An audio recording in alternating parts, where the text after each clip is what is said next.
ஹே mummy's, மைதா ஆட்டாவே இல்லாமல் super healthy tasty momos பண்ணலாமா? So first chutney ready பண்ணிக்கலாம். அதுக்கு ஒரு தக்காளி 3 காஞ்ச மிளகா பிளான்ச் பண்ணிவிட்டு தக்காளியோட ஸ்கின் எடுத்துட்டு நல்லா ஃபைன் பேஸ்ட்டாக உப்பு போட்டு அரைச்சி வச்சுக்கோங்க. காஞ்ச மிளகா காரத்துக்கு ஏற்ற மாதிரி அட்ஜஸ்ட் பண்ணிக்கோங்க. இது என்னோட வெர்ஷன் ஆஃப் மோமோஸ் சட்னி தான்.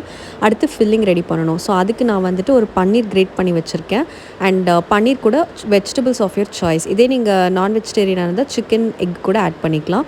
ஸோ வெஜிடபிள்ஸில் நான் half carrot, onion and red cabbage வந்து நல்லா கிரேட் பண்ணிட்டேன். ஃபைனாக சாப் பண்ணல. அப்போ தான் ஸ்டஃப் பண்ண ஈஸியாக இருக்கும்.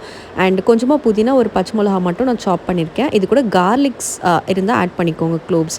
ஸோ நான் ஆட் பண்ணல, பிகாஸ் நான் கார்லிக் ஹெர்ப்ஸ் பட்டரில் வந்து அதை டாஸ் பண்ணிட்டேன். டாஸ் பண்ணுறப்ப கொஞ்சமாக மஞ்சத்தூள், காஷ்மீரி சில்லி பவுடர், உப்பு போட்டு நல்லா ஒரு 4 மினிட்ஸ்க்கு லோ ஃப்ளேமில் வச்சு டாஸ் பண்ணி எடுத்துக்கோங்க.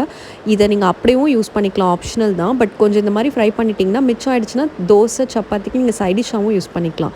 ஸோ ராவாக போடும்போது ஜஸ்ட் உப்பு போட்டு மிக்ஸ் பண்ணி வச்சா போதும். ஸோ அடுத்து ஸ்டஃபிங் எப்படி பண்ண போகிறோம்? மைதா ஆட்டா தான் இல்லையே அப்படின்னு பார்த்தீங்கன்னா, கேபேஜ் லீஃப் வச்சு தான். ஸோ நல்லா வாஷ் பண்ணிவிட்டு அந்த லீஃப் வந்து பார்த்திங்கன்னா, இதே ஃப்ரெஷ்ஷாக இருந்ததுன்னா நல்லா வளவலன்னு இருக்கும். ஸோ எப்படி ரோல் பண்ணாலும் அந்த ஸ்டஃபிங் வெளியில் வராது. இது ஒரு 1 வீக் ஆச்சு. ஸோ அதனால் ஹார்டாக இருக்குது. ஸோ ஹார்டாக இருந்தாலும் ப்ராப்ளம் இல்லை. இந்த மாதிரி ஸ்டீம் பண்ணிட்டீங்க அப்படின்னா நல்லா இந்த மாதிரி பார்த்திங்கன்னா சாஃப்டாயிரும். அதுக்கப்புறம் இது நீங்கள் அப்படியும் சாப்பிடலாம். இல்லைனா நீங்கள் இது தவாவில் போட்டும் டாஸ் பண்ணிக்கலாம். ஸோ இது ஸ்டீம் பண்ண வேண்டாம் அப்படின்னா நீங்கள் ஜஸ்ட் அந்த கேபேஜ் லீஃபை ஃபஸ்ட்டு நீங்கள் தவாவில் போட்டிங்கன்னா அப்போ வளவலன்னு ஆயிரும். அதுக்கப்புறமா நீங்கள் ரோல் பண்ணியும் நீங்கள் சாப்பிடலாம். ஐ மீன் அந்த ஸ்டஃப் இன்சர்ட் பண்ணியும் நீங்கள் சாப்பிட்லாம். ஸோ இது நீங்கள் எப்படி சாப்பிட்டாலும் சூப்பராக இருக்கும். நல்ல high fibre and protein content உள்ளது. குழந்தைங்களுக்கு நிறைய கொடுங்க. நீங்களும் நிறைய சாப்பிடுங்க. ரொம்ப நேரத்துக்கு வயிறு ஃபுல்லாகவே இருக்கும். ஸோ நிறைய சாப்பிட்டு என்ஜாய் பண்ணுங்கள்.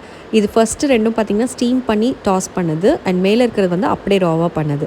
ஸோ எப்படி சாப்பிட்டாலும் ரொம்ப டேஸ்ட்டாக இருக்கும். மைதா ஆட்டா விட இது ரொம்ப சூப்பர் ஹெல்த்தி.